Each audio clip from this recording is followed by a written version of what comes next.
নমস্কার, কেমন আছেন সবাই? আশা করি সকলে ভালো আছেন। আমি কনক চলে এসেছি আপনাদের কাছে আবার একটা নতুন ভিডিওর সাথে। আজকে অনেকটাই লেট করে ভিডিও চালু করেছি। সকালবেলা মনে হচ্ছিল আজ আর করবো না, কিন্তু তারপর করলাম। সকালবেলার কাজকর্ম প্রায় হয়ে গেছে, ঝাড়ু পোছা, মেয়েকে পৌঁছানো সবই হয়ে গেছে। বাইরে একটু রোদ বেরিয়েছে, তাই জামা কাপড়গুলো ধুয়ে ছাদে চলে এসেছি, কারণ জামা কাপড় অনেক হয়ে গেছে। কালকে বৃষ্টি পড়েছিল, তাই আর কাল কাচিনি, তাই আজকে একটু বেশি জামা কাপড় বেরিয়েছে। চলুন আজকে আরেকটা দিন আপনাদের সাথে শেয়ার করি হরিয়ানাতে আমাদের কিভাবে জীবনযাত্রা চলে। ভিডিওটা করছি বৃহস্পতিবার, তাই আর সকাল থেকে ভিডিও করা হয়নি, কারণ বৃহস্পতিবার তো বাড়িতে অনেকটাই কাজের চাপ থাকে, তাই একটু লেট করে ভিডিওটা শুরু করেছি। প্রথমে তো ভেবেছিলাম করবই না, তারপর ভাবলাম না, শুরু যখন করেছি তখন একটু একটু টুকরো দেখাই আপনাদেরকে, তাই ভিডিওটা শুরু করলাম। আমার ভিডিও কেমন লাগছে অবশ্যই আপনারা কমেন্ট করে জানাবেন, আর ভালো লাগলে একটা লাইক সাবস্ক্রাইব করবেন। ছাদ থেকে এসে আর কোনো ভিডিও করিনি, স্নান পুজো সেরে একেবারে চলে এসেছি রান্নাঘরে। একটু খিচুড়ি বানাবো আর গোল গোল করে আলু ভেজে নেব, তাহলেই হয়ে যাবে। বেশি আর আজ রান্না করবো না, বৃহস্পতিবার এরকমই নিরামিষের দিন। তাই এই যে কড়াইয়ে তেল দিয়ে একটু তাড়াতাড়ি করে আলুটা ভেজে নিই। অনেকটাই লেট হয়েছে, তাই তাড়াতাড়ি করছি। চলুন সাথে থাকুন আপনারা, আশা করি ভালো লাগবে। ভিডিওটা কে কোথা থেকে দেখছেন অবশ্যই কমেন্টে জানাবেন। দেখুন আলু ভাজিয়ে নিয়েছি, এরপর আলুটা তুলে এই কড়াইয়ের মধ্যে খিচুড়িটাও বানিয়ে নেব। তার জন্য এই যে কড়াইয়ে তেল দিয়ে সবজিগুলো ভেজে নিচ্ছি। সবজি ভাজা হয়ে গেলে চাল আর ডাল ধুয়ে রেখেছিলাম, তাই দিয়ে দিলাম। একটু তাড়াহুড়ো করছি, কারণ অনেকটা লেট হয়ে গেছে, তো মেয়ে আসার সময়ও হয়ে যাচ্ছে। তাই মশলা কিছু দেবো না, একটু লবণ আর হলুদ দিয়েই ফুটিয়ে নেব। এই যে জলও দিয়ে দিয়েছি, ফুটে গেছে, ডেকে একটু সিদ্ধ করে নেব। ক্যাপসিকামটা পরে দেবো, কারণ ওটা আগে দিলে নেতিয়ে যায়। তাই বাড়িতে কিছু সবজি ছিল না, তাই একটু সবজি নিয়ে নিয়েছি। নিচে সবজি বেচতে আসে তাদের কাছ থেকে। দেখুন শিমলা মির্চগুলো কত সাইজের ছোট ছোট। এদিকে এই সময়টাতে এই সাইজটাই পাওয়া যায়, বাজার গেলে বড়টা পাওয়া যায়। এই দেখুন ধনেপাতা কতটা ফেটে দিয়েছে। আর এটা কি সবজি বলেন তো? কেউ কি নাম জানেন? নাম জানলে অবশ্যই কমেন্টে জানাবেন। কি নাম কে জানি, ঠিক মনে পড়ছে না। এই সবজিটা আমি আগে কোনো দিন দেখেছিলাম না, এই হরিয়ানাতে এসেই প্রথম দেখেছি। খেতে বেশ ভালো লাগে, খারাপ একটা লাগে না। সবজিগুলো এবার চলুন গুছিয়ে নিই। এই যে ফ্রিজের মধ্যে একটু গুছিয়ে রেখে দিচ্ছি। বাড়িতে কিছুই সবজি ছিল না, একটু টমেটো আর এক টুকরো বেগুন ছিল, তাই একটু সবজি নিয়ে নিলাম। চলুন সবজিগুলো ফ্রিজের মধ্যে টুকটুক করে রেখে দিই। এখন শীতকালে ধনেপাতা আর কিনতে হয় না, অনেকটাই করে ধনেপাতা সবজির সাথে দেয়। এদিকে খিচুড়িটা প্রায় সিদ্ধ হয়ে গেছে। আতপ চাল দিয়ে খিচুড়ি, তাই তাড়াতাড়ি হয়ে যায়, খুব একটা সময় লাগে না। একটু ঘি দিয়ে দিচ্ছি নামানোর আগে, তাহলেই হয়ে যাবে। আর একটু ফ্রেশ ধনেপাতা ছিল, তাই ধনেপাতাও দিয়ে দিলাম। তার মধ্যে আবার স্কুল থেকে ফোন এসেছে, বাস চলে এসেছে, মানে এখনও আসেনি, স্কুল থেকে ছেড়ে দিয়েছিল। দেখেন চলে এসেছি, তার মধ্যে বাস এসে গেছে। মেয়ে খুব খুশি, কারণ আমার হাতে একটা চিপস প্যাকেট ছিল, তাই ওটা দেখেন কত খুশি, কারণ বাড়ির জিনিস খুব একটা দিই না, তো তাই একটু পেলে ও খুব খুশি হয়ে যায়। বাসে ওর ফ্রেন্ড ছিল, তাই ও হাসছিল। যে বাড়ি এসে মেয়েকে হাত মুখ ধুয়ে ওর খাবার দিয়ে দিচ্ছি, আলু ভাজা আর খিচুড়ি। ও গোল গোল আলু ভাজা পেলে আর ওর কিচ্ছু চাই না, ওতেই ও খুব খুশি হয়। দেখুন এরপর ও খেয়ে নেবে একা একা। ওকে খাওয়াতে হয় না, একা একাই খেয়ে নেই। তার মধ্যে চলে এসেছি আমি ওর ব্যাগগুলো চেক করে নিতে। তাই চেক করছি কোন চেনের ভেতরে কী রেখেছে তার ঠিক নেই। ও অনেক পেপার ছিঁড়তে পছন্দ করে, তাই পেপার দিয়ে এটা ওটা বানাই আর ব্যাগের মধ্যে রেখে দিই। তাই চেক করি, রোজই ব্যাগ চেক করতে হয়। এখন তো এক্সাম প্রায় চলে এসেছে, তাই খুব একটা বুক নিয়ে যেতে হয় না ওকে, কিছু কিছু নিয়ে গেলেই হয়। তার মধ্যে ডায়েরিতে দেখছি এক্সামের রুটিনও দিয়ে দিয়েছে, আরও ওই যে কী পড়া হয়েছে তাই ডায়েরিতে লিখে এনেছে। তাই দেখছিলাম একটু একটু করে ওর কী কী করিয়েছে, কারণ এগুলো তো চেক করতেই হয়, তাই না বলো? আর এটা আমি বলে না, এটা সব মায়েদেরই একই কাজ, কী গো তাই না? যেহেতু এক্সাম খুব সামনেই, তাই আর এখন নোটবুক খুব একটা নিয়ে যায় না, বুকও নিয়ে যায় না, কারণ সব কমপ্লিট হয়ে গেছে, রিভাইজ চলে। আর একটু পেন্সিল বক্সটাও চেক করে নিলাম, ও খুব পেন্সিল হারিয়ে আসে, তাই এবার দেখে নিচ্ছি ওর যে রিভাইজের পেপারগুলো আছে ওগুলো তো ফাইল বানিয়ে নিয়েছি, ওই ফাইলের মধ্যেই দিয়ে দিই যাতে হারিয়ে না যায় তার জন্য। আর ফাইলের মধ্যে দিলে ওগুলো ঠিক থাকে, নয়তো আবার নষ্ট হয়ে যাওয়ার একটা ভয় থাকে, তাই ফাইলেই দিয়ে দিই। স্কুলে যখন পড়া কমপ্লিট হয়ে যায় বুক, তখন এইভাবে রিভাইজের জন্য পেপার দিয়ে দেয়, সেগুলোই করে নিতে হয়। তাই এক্সামের আগে এখন রিভাইজ চলছে, তাই চেক করে নিচ্ছিলাম। আর রাত্রে ভয়েস দিয়েছি, তবুও গাড়ি ঘোড়ার আওয়াজ নেই, কিন্তু কী যে কুকুরের আওয়াজ কী আর বলবো, জানি না ভিডিওতেও হয়তো চলে আসবে। এখানে না প্রচুর কুকুর আছে, প্রচুর, খুব ভয় লাগে আমার। আর আমার চেক করা হয়ে গেছে ওর ব্যাগ, এবার দেখি মেয়ের খাওয়া দাওয়াও হয়ে গেছে। তার মধ্যে এই যে রান্নাঘরে চলে এসেছি থালা বাসনগুলো মেজে নেবো বলে, কারণ আজ সকালবেলা তো ভাত হয়েছিল না রুটি হয়েছিল, তাই এখন খিচুড়ি বানিয়েছিল, রাত্রেও রুটি বানাবো, তাই গ্যাস ট্যাস সব ভালো করে মুছে নিচ্ছি।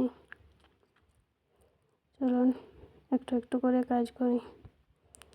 আচ্ছা, আপনাদের আমার ভিডিও কেমন লাগছে অবশ্যই কিন্তু জানাবেন, আর ভালো লাগলে একটা লাইক, কমেন্ট অ্যান্ড শেয়ার করার অনুরোধ রইল। আর কে কোথার থেকে দেখছেন অবশ্যই কমেন্টে জানাবেন, তাহলে আমার খুব ভালো লাগবে। মেয়েকে খাওয়ানো, গ্যাস ট্যাস মোছা সব হয়ে গেছে, এবার থালা বাসনগুলো মেজে নেব তাড়াতাড়ি করে, কারণ মেয়ের তো এক্সামের ডেট দিয়ে দিয়েছে, তাই ওকেও একটু পড়াতে হবে। একা একা পড়তে চায় না, কোনো বাচ্চাই আশা করি একা একা পড়তে চায় না। তার মধ্যে আমার মেয়ে তো খুব চঞ্চল, ও একা একা বসে থাকতেও পারে না বেশিক্ষণ, তাই যতক্ষণ পড়বে ওর সাথে বসেই থাকতে হয়। তাই ভাবছি তাড়াতাড়ি করে একটু কাজগুলো করে নেব, কারণ ওর তো স্কুল থেকে আসতেই 3টে বেজে যায় প্রায়, তাই আর বিকালবেলা খুব একটা সময় পাওয়াও যায় না। তবুও তো এখন দিনটা একটু একটু করে বড় হচ্ছে, তাই কিন্তু এই বছর এক্সামটা আবার তাড়াতাড়ি আছে, তার জন্য একটু টেনশন। আর মাঝখানে একটু ওর অসুবিধার জন্য পড়াশোনাটাও ডিস্টার্ব হয়েছিল, তাই একটু নার্ভাসেও আছি, জানি না কী হবে এক্সামে।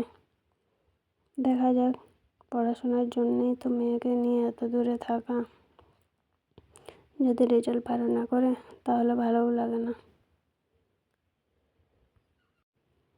আর মেয়েকে তো টিউশন দিইনি, তাই নিজেকেই একটু বসাতে হয়, কী আর করবো। টিউশন খুব একটা ভালো পাচ্ছিও না, তাই যতদিন পাচ্ছি নিজেই একটু পড়ানোর চেষ্টা করি, যখন পারবো না তখন দেখা যাবে, টিউশন দিতে হবে, কারণ ইংলিশ মিডিয়াম তো, আর আমি তো বাংলা মিডিয়ামে পড়েছি, তাই যতদিন পাচ্ছি দেখিয়ে দিচ্ছি। এখন তো ছোটো ক্লাস, একটু বড় ক্লাস হলে তখন না হয় টিউশন দেব। আর আমি মনে করি একজন মা নিজের বাচ্চাকে যতটা ভালো করে দেখবে, বাইরের কেউ আর ঠিক অতটা দেখবে না, তাই দিতে ইচ্ছা করে না। আর ম্যামের সাথে ডিসকাস করি, যে ক্লাস টিচারের সাথে। ম্যামও বলে যদি আপনার কোনো অসুবিধা হয় তাহলে আমাকে ফোন করবেন, কারণ ইংলিশটা যদিও পারি, হিন্দিতে কখনো কখনো অসুবিধা হয়। তাই ম্যামের সাথে কথা বলি, তো ম্যামও বলে যদি কখনো অসুবিধা হয় আমাকে ফোন করবেন, আপনি যখন নিজে পড়াতে পারছেন তাহলে আর টিউশন দেওয়ার কী দরকার, তাই আর দিই না। চলুন, আপনাদের সাথে কথা বলতে বলতে তো আমার থালা বাসন মাজা হয়ে গেছে, একটু তাড়াতাড়ি ধুয়ে নিই। তারপর মেয়েকে নিয়ে একটু ছাদে যাব, ছাদেও একটু খেলা করবে, তাহলেই ওর মাইন্ডটাও ফ্রেশ হয়ে যাবে। তারপর ঠিকই ও পড়াশোনাও করতে পারবে। আর এরকমই এখানে খুব একটা বাইরে বেরোনো হয় না, তো তাই মেয়েকে স্কুলে সেকেন্ড রাউন্ডেই করে দিয়েছি। ফার্স্ট রাউন্ডের ছুটি 1:30টায় হয়, কিন্তু সেকেন্ড রাউন্ডের ছুটি একটু লেট হয়, তাহলে মেয়ে স্কুলেও একটু খেলার সময় পায় বন্ধুদের সাথে। তাই ওকে টিচারের সাথে কথা বলে সেকেন্ড রাউন্ডেই করে দিয়েছি, তাহলে ঠিকই সেকেন্ড রাউন্ডের বাসায় আসবে আর ওখানে সময় পাবে, ওখানে একটু খেলা করে নেবে, মাইন্ডটাও কিছুটা ফ্রেশ হয়ে আসবে। এখানে খুব একটা বন্ধুবান্ধব হয় না, কারণ এখানে না মানে লোকালরা খুব একটা বাইরের সাথে মেশে না। আর আমারও মেয়ে সন্তান, তো তাই একটু ভয়েও থাকতে হয়, কোথাও ছাড়ি না একা। যদি কখনো বাইরে বেরোই তো ওই সঙ্গে নিয়ে একটু বেরোই দোকানের দিকে, আবার ওইটুকুনেই বেরোনো হয়। আর যদি ওর বাবা বাড়ি থাকে বা হয়তো তাড়াতাড়ি আসে, তাহলে বিকেলবেলা একটু নিয়ে বেরোই, নাহলে খুব একটা বেরোনো হয় না, ওই ছাদেই নিয়ে যাই। চলুন তাড়াতাড়ি রান্নাঘরের কাজ চুকিয়ে নিই, তারপর ঝাড়ু টাড়ু দিয়ে, এই দেখুন রান্নাঘরের কাজ সেরে একটু ঝাড়ু দিয়ে দিচ্ছি, কারণ সকালবেলা তো দেওয়া হয়, তারপরেও বিকেলবেলা মেয়েকে নিয়ে আসার পর খাওয়া দাওয়া করে একবার ঝাড়ু দিয়ে দিই, তাহলে আর ধুলোবালিটা খুব একটা হয় না আমার বাড়িতে। কিন্তু আমার মেয়ের একটা স্বভাব আছে, ও খুব পেপার কাটে, তাই পেপার খুব হয় সকালবেলাতে। সন্ধ্যেতে খুব একটা কিছু নোংরা হয় না, তবুও দিয়ে দিই, কারণ আমার মনে হয় এটা প্রত্যেক বাঙালি বাড়িতেই হয়, সকাল সন্ধ্যে ঝাড়ু দেওয়াটা, তাই না বলো? ওইদিকে মেয়ে তার ল্যাপটপ চালিয়ে নিয়েছে, ওর পাপার ল্যাপটপ, আর ওর ছোটোবেলার কিছু ভিডিও লাগিয়ে দিয়েছে, সেই ভিডিওগুলোই ও চুপ করে দেখছিল। ও এরকম ফোন খুব একটা দেখে না, কিন্তু ওই যে ওই ছোটোবেলার ভিডিও লাগিয়ে দিয়েছিলাম, তাই ও খুব মনোযোগ সহকারে দেখছিল। তার মধ্যে এই দিকটা ঝাড়ু দেওয়া হয়ে গেছে, রান্নাঘরটা দিয়ে দিয়েছি, ঝাড়ু টাড়ু দিয়ে ছাদে চলে এসেছি। এই দেখুন মেয়ে ওই ছোট্ট সাইকেলটা নিয়েই চালাচ্ছে, ও বুঝতেই পারেনি যে আমি ভিডিও করছি, ও নিজের মন খুশিতে খেলা করে যাচ্ছে, সাইকেল চালিয়ে যাচ্ছে। ইচ্ছা আছে একটা বড় সাইকেল নেওয়ার, দেখি কবে নেওয়া যায়। নেব বললেই তার নেওয়া যায় না, বাইরে থাকতে গেলে অনেক সমস্যা হয়, তাই নিতে পারি না। এই যে মেয়ে একটু খেলা করবে, আমিও ছাদে ওর সাথে একটু পায়চারি মারবো, বাস তারপরে মেয়েকে নিয়ে চলে যাব ঘরের মধ্যে, ও একটু পড়া করবে। দেখুন নিজের তালেই খেলা করে। আর ওই দেখুন একটা টিয়ে পাখি বসে আছে, কালকে দেখাতে ছিলাম ততক্ষণে উড়ে গেছিলো, তাই আজ দেখিয়ে দিলাম। তারপর নিচে চলে এসেছি, তাড়াতাড়ি করে এই জামা কাপড়গুলো গুছিয়ে নিচ্ছি, হয়তো রোজ না গুছলে না অনেকগুলো পড়ে যায়, আর তখন করতে ইচ্ছা করে না, তাই রোজ কাজ করে নেওয়াটাই বেটার, তাই না বলো? আপনারাও সবাই এইভাবে কাজ করেন, হ্যাঁ না? রোজ কাজ। আমার তো কাজ বলতে এই যা দেখানো হয়, আর ক্যামেরার পেছনেও টুকিটাকি কাজ থাকে, সবসময় তো আর ক্যামেরা অন করা যায় না, কখনো তাড়াহুড়োর মধ্যে থাকলে কাজগুলো আগে করে নিতে হয়, ক্যামেরা অন করা সম্ভব হয়ে ওঠে না। আর আমার মনে হয় ভাড়া বাড়িতে তো কাজ থাকে, নিজের বাড়িতে কাজটা আর একটু বেশি থাকে, কেননা নিজের বাড়িতে অনেক আসবাবপত্রও থাকে, ভাড়া বাড়িতে আসবাবপত্রটা একটু কম, কারণ আমাদের তো ট্রান্সফারের জব, তাই আসবাবপত্রটা একটু কমই থাকে, তাই পরিষ্কারটা একটুখানি কম থাকে, কিন্তু যতটুকু পারা যায় পরিষ্কার পরিচ্ছন্ন করেই রাখি। নিজের বাড়ি হোক বা ভাড়া বাড়ি, থাকতে তো হবে, তাই না? তো একটু পরিষ্কার করেই রাখি। ভিডিও তো প্রায় শেষের পথে চলে এসেছে। আমার ভিডিও আপনাদের কেমন লাগছে অবশ্যই কমেন্ট করে জানাবেন, আর ভালো লাগলে একটা লাইক সাবস্ক্রাইব করে দেবেন আর আমার পাশে থাকবেন। এই জামা কাপড়গুলো গুছিয়ে দিয়ে তাড়াতাড়ি মেয়েকে নিয়ে একটু বসতে হবে, নয়তো খুব সময় পাওয়া যায় না। চলুন আজকের মতো টাটা, আগামীকাল দেখা হবে আবার একটা নতুন ভিডিওর সাথে। সবাই ভালো থাকবেন, নমস্কার।